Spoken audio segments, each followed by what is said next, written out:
오늘 이 아침 하나님께서 우리에게 주시는 말씀은 욥기 19장 25절로 29절 말씀입니다.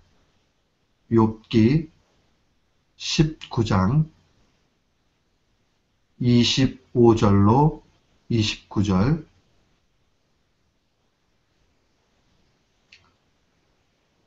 우리 한 마음으로 주의 말씀 25절부터 29절 봉독토록 합니다.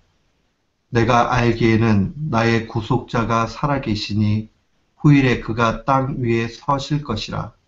나의 이 가죽, 이것이 썩은 후에 내가 육체 밖에서 하나님을 보리라. 내가 친히 그를 보리니 내 눈으로 그를 보기에 외인처럼 하지 않을 것이라. 내 마음이 초급하구나. 너희가 만일 이르기를 우리가 그를 어떻게 칠꼬 하며 또 이르기를 이래 뿌리가 그에게 있다 할진대 너희는 칼을 두려워할지니라. 분노는 칼의 형벌을 부르나니 너희가 심판이 있는 줄을 알게 되리라. 아멘. 저는 오늘 본문 말씀 욥기 19장 25절로 29절 말씀을 통해서 부활신앙은 은혜를 보게 한다 라는 제목으로 주의 말씀을 선포하도록 하겠습니다.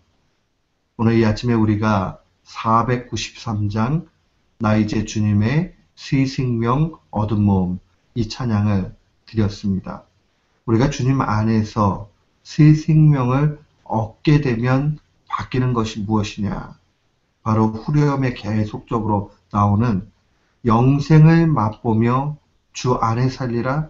오늘도 내일도 주 함께 살리라. 우리가 그리스도인이 되었다.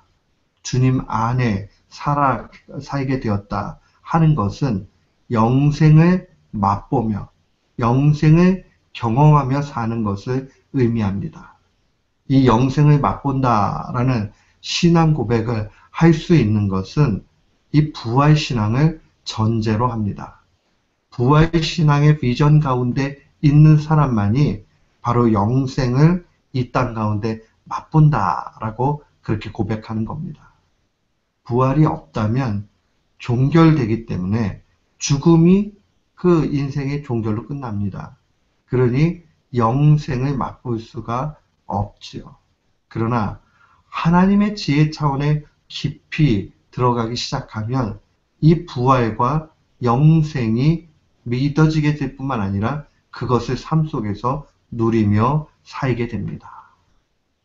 오늘 본문 말씀에도 이 부활신앙이 있습니다. 그런데 이 부활신앙이 직접적으로 고백되는 것은 구약성경에서 매우 드문 경우입니다. 구약성경에서 부활신앙은 많은 부분이 함축적으로 되어져 있습니다. 숨겨 있습니다. 우리가 신약을 읽으면 부활에 대한 비전이 아주 확연하게 드러나지만 상대적으로 구약에는 많이 숨겨져 있는 것을 보게 됩니다. 사랑하는 성도 여러분, 욥과 세 친구는 모두 한계를 가지고 있는 사람이었습니다. 그러나 이들에게 차이가 하나 있었다면 그것은 바로 욥은 고난 가운데서 하나님의 지혜 가운데 조금 더 깊이 갔다는 겁니다. 조금 더 깊이 가면서 그가 부활신앙의 비전을 발견했다는 겁니다. 그 이전에 욥과 세 친구들이 가지고 있었던 그 지배적인 신앙과는 다른 게 아닙니다. 하나님의 심판은 공의롭다. 이 한 가지를 이야기합니다. 틀리지 않지요. 그 공의롭다라는 것을 쉽게 이야기하면 우리가 행한 대로 갚으신다는 겁니다. 우리가 잘못하면 벌 주시고 우리가 잘하면 상 주신다. 그러니까 하나님의 공의로우심의 부분입니다. 이건 누구나 다 가질 수 있는 그러한 초등의 신앙의 지혜입니다. 특별히 구약 성경이 전체적으로 바라보는 비전은 이 맥락에서 아주 충실합니다. 특별히 선지서로 가면 더 많은 부분들이 이러한 부분들로 나타나죠. 왜냐하면 이스라엘 백성들이 이 죄악 가운데 가고 모든 열방들이 죄악의 그 그 상황 속에 있기 때문에 당연히 하나님의 심판의 메시지가 선포가 됩니다. 오바댜서 1장 15절 말씀에 보면 여호와의 만국을 벌할 날이 가까웠으니 너의 행한 대로 너도 받을 것인즉 너의 행한 것이 네 머리로 돌아갈 것이라. 결국 행한 대로 받게 된다라는 이 공의로움의 비전들이 이들 가운데 충만히 있었습니다. 이것은 하나님의 진리입니다. 오늘날에도 동일합니다. 그러나 이 하나님의 진리는 요 차원까지만 있는 것이 아니라 이거 넘어서의 차원까지 있다는 겁니다. 욥과 세 친구가 이 신앙에 있어서 확연히 차이를 드러내는 것은 바로 부활신앙에 관한 부분입니다. 욥은 큰 고난을 당합니다. 그 고난 가운데 하나님의 은혜의 차원의 깊이를 깨닫게 됩니다. 하나님의 몰아세우시는 사랑이죠. 그가 까닭 없이 고통 가운데 신음하고 가게 만드시면서 결국 그는 점차로 조금씩 하나님의 지혜 차원을 더 넓게 본다는 겁니다. 그도 이 욥기 1장, 2장을 넘어서 3장에 와서는 하나님 앞에 불평하는 거 보잖아요. 왜 그렇습니까? 그가 고난을 당하니까 처음에는 하나님 앞에 내가 바른 신앙 고백하면 금방 이 문제는 지나갈 거야 라고 생각했지요. 그러나 그렇지 않지요. 고난이 계속되니까 나중에는 자신의 출생을 저주하는 것을 보게 됩니다. 그렇게 시작했던 욥의 신앙의 여정이 고난 가운데서 점점 깊어가는 것을 보게 됩니다. 하나님께 부르짖지만 침묵하십니다. 그 가운데 욥은 답답합니다. 그러면서 하나님의 지혜로 이끌림을 조금씩 보게 됩니다. 오늘 본문의 25절을 보십시오. 나의 구속자가 살아계시니 후일에 그가 땅 위에 서실 것이다.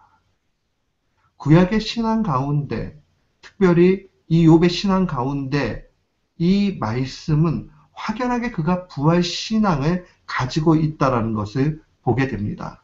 나의 구속자가 살아계시다. 이 구속자라는 말이 두 가지 의미를 가지고 있습니다.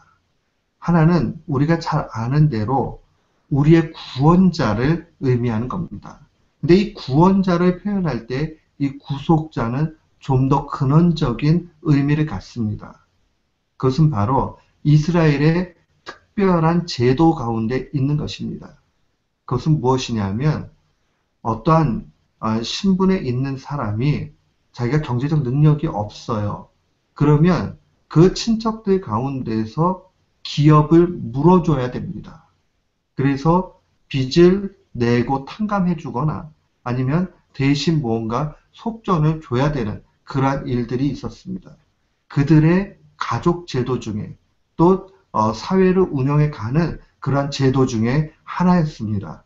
그래서 말씀 가운데 구속자라는 표현이 나오면 대신 대가를 지불하셨구나 하는 의미를 가지면 틀림이 없습니다.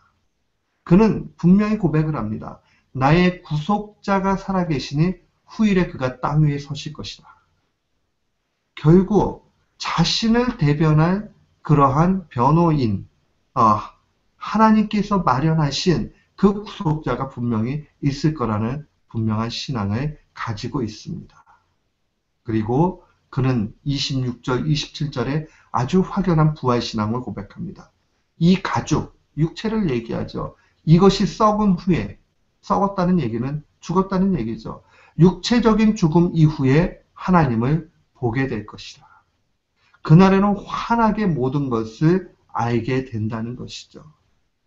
그는 공의로우신 하나님뿐만 아니라 동시에 하나님의 사랑은 또한 은혜의 하나님이 있다라는 차원까지 분명하게 보게 되는 겁니다. 부활 신앙을 바라보면서 은혜의 충만한 그 은혜의 차원까지 확장되는 겁니다. 믿음이 약할 때는 보통 이러죠. 내가 잘 되고 형통하면 하나님 나 사랑하시는구나. 벌 받으면 아니면 벌이 아니고 욥과 같이 이유 없이 고난 당할 수 있잖아요. 그러고 나면 하나님 나를 외면하는가 보다. 아주 단순한 논리로 가게 됩니다. 또 남을 향해서도 마찬가지지요. 누군가가 고통당하고 신음당하고 그러면 아마 저 죄 받아서 저럴 거야. 그저 막연한 또 한 진리의 측면만을 바라보고 그렇게 갑니다. 그러나 신앙의 깊이가 더욱 깊어지고 하나님의 지혜 가운데 나아가게 되면 그 차원이 바뀌게 되는 것을 보게 됩니다. 은혜의 측면을 보게 됩니다. 세 친구들이 가지고 있는 이 신앙적 한계 속에서는 행위의 불완전함 때문에 심판받는 것까지만 봅니다. 그러나 욥은 이 고난을 통해서 하나님의 은혜가 얼마나 큰가 하는 것을 깨닫게 됩니다. 결국 자신의 삶 가운데 여기에서 고난을 당하고 억울함이 있는다 할지라도 나중에 죽음 이후에 하나님 앞에 서게 됐을 때 그 모든 것이 확연하게 드러날 것이라는 확신을 갖습니다. 그래서 그가 27절에 보면 내가 친히 그를 보리니 내 눈으로 그를 보기를 외인처럼 하지 않을 것이라 내 마음이 초급하구나. 좀 번역이 어렵게 느껴집니다. 이거 조금 더 오늘날의 표현으로 쉽게 표현을 하면 이 다른 번역본에 보면 이렇게 증거가 되어 있습니다. 그때는 내 눈이 그를 보아도 낯선 사람처럼 하지 않을 것이라. 조금 더 익숙하게 깊이 그렇게 깨닫게 된다는 거죠. 내 마음이 초급하다는 말은 내 마음이 한없이 설렌다라고 그렇게 고백을 합니다. 욥이요, 지금 이 땅의 3차원에서만 보지 않고 결국 죽음 이후에는 더욱 확연하게 드러날 것이고 그때에 하나님이 모든 것을 알려주실 거다 하는 그 한없는 그런 설렘을 소망 중 갖는 것을 보게 됩니다. 사랑하는 성도 여러분, 하나님께서 그를 몰아세우셨지만 그를 붙잡고 계시면서 하나님의 지혜의 깊이로 점점 들어가게 만드시는 겁니다. 하나님을 더 깊이 알고 대면할 수 있는 그러한 기대감, 소망을 주신 겁니다. 우리가 신앙생활 하는 게 바로 여기에 큰 의미가 있습니다. 신자로 사나 불신자로 사나 우리가 이 땅이 고행길이라는 것은 틀림없이 고난의 연속입니다. 그러나 신자는 영원한 나라를 바라보면서 하나님께서 베푸실 그 은혜를 보게 됩니다. 바울 사도도 부활신앙의 비전 가운데 고린도 후서 13장 12절에 이렇게 증거합니다. 우리가 이제는 거울을 보는 것 같이 희미하나 그때는 얼굴과 얼굴을 대하여 볼 것이요 이제는 내가 부분적으로 아나 그때에는 주께서 나를 아신 것 같이 내가 온전히 알리라. 얼마나 귀한 말씀입니까? 우리가 지금은 부분적으로 밖에는 알 길이 없어요. 그러나 하나님의 지혜 차원에 우리의 육신의 장막을 다 벗고 그 하나님 앞에 서게 되면 온전히 알게 된다는 겁니다. 이 사실을 분명히 기억해야 됩니다. 거울을 보는 것 같이 바울 시대의 구리 거울은 환하게 비추지 못합니다. 유리 거울이 아닙니다. 그니 아주 희미하고 투미할 수밖에 없지요.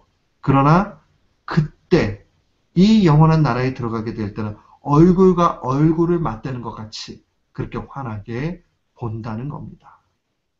사랑하는 성도 여러분, 부활 신앙을 통해 영생을 맛보는 신자 어떻게 살아야 됩니까? 그것은 바로 행함대로 보응받는다는 그 공의로우신 하나님의 차원을 뛰어넘어서 그 넘어 있는 그러한 은혜의 차원까지 봐야 됩니다. 그 은혜의 차원까지 보게 되면 타인을 쉽게 비판하거나 정죄하지 않게 됩니다. 28절과 29절에 보면 부분적으로 알면서 이 욥의 고난이 죄의 대가라고 그렇게 단정하는 때 결국 나중에 그러한 단정이 오히려 심판을 받게 될 거라는 고백으로 나타납니다. 사랑하는 성도 여러분, 우리는 비판하고 정죄하는 일들에 대해서 두려움을 가져야 됩니다. 오히려 그러한 고난 가운데 있는 사람들이 있으면 복을 빌어줄 수 있어야 됩니다. 원수를 위하여 복을 빌라 하는 것은 하나님의 계속적인 가르침입니다. 베드로전서 3장 9절도 베드로 사도 하나님의 그 말씀을 담대히 증거하고 있습니다. 악을 악으로 욕을 욕으로 갚지 말고 도리어 복을 빌라. 이를 위하여 너희가 부르심을 입었으니 이는 복을 유업으로 받게 하려 함이라. 아멘. 우리가 원수를 위하여 나를 대적하고 힘들게 하는 사람을 위해서 오히려 복을 빌 수 있는 그 신앙의 차원까지 가야 하는 겁니다. 또한 우리가 우리의 자신에 대해서도 그러합니다. 우리가 하나님은 은혜의 차원까지 있지 이러면서 죄를 계속 막 지으려고 하는 유혹이 온다면 그때에는 이 심판의 메시지 가운데 공의로우신 하나님을 더 많이 강조하면서 바라봐야 됩니다. 행한 대로 갚으신다. 그러나 자기 자신이라 할지라도 행한 대로 갚으신다는 이 하나님의 차원을 너무나 부담스럽게 느끼면서 은혜의 차원으로 가지 못하고 벌벌 떨고 괴롭고 어떻게 하지 못하는 그러한 두려움 가운데 놓이게 된다면 그 다음에 은혜의 차원까지 봐야 됩니다. 회개하는 자에게 은혜를 주시는 하나님. 타인에 대해서는 어떻습니까? 누가 고난을 당하고 아픔을 당하고 그 다음에 누가 봐도 저 사람 죄 때문에 그래 라는 차원이 보인다 할지라도 도리어 복을 빌고 하나님의 그 은혜의 차원을 갈급하면서 그 사람을 위해서 축복할 수 있는 사람, 그게 바로 신자의 참된 모습인 것입니다. 그게 바로 부활신앙을 가지고 있는 신자의 모습입니다.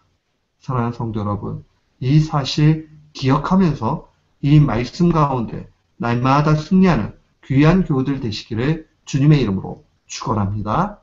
아멘.